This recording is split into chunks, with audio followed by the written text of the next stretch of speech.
آج تو پاکستان ڈیجیٹلائزیشن کے اوپر بہت آگے جا چکا ہے. آج میں اس ریلوے کو لے کے چل رہا ہوں جس ریلوے میں کھنڈرات کا منظر پیش ہوتا تھا.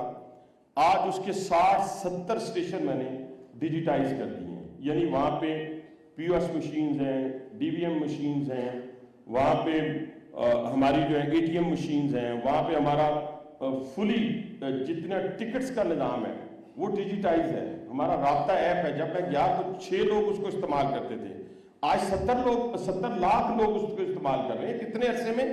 10 مہینے میں. وائی فائی ہمارے اسٹیشنوں کے اندر موجود ہے, وائی فائی ہماری ٹرینز کے اندر, ساری کے اندر نہیں, ہماری پرائم ٹرینز کے اندر, اور باقیوں کو ہم انشاءاللہ تعالی 31 دسمبر یہ جو ہے 30 جون اس تک انشاءاللہ 30 جون 2026 میں انشاءاللہ باقی ٹرینوں میں بھی ہم وائی فائی مکمل کر لیں گے.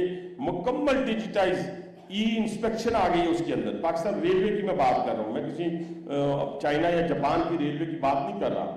اور اس طرح صفائی کا نظام ہم وہاں پہ لے گا, پورے کا پورا سسٹم ہم جو ہے ہم نے ڈیجیٹائز کر دیا ہے.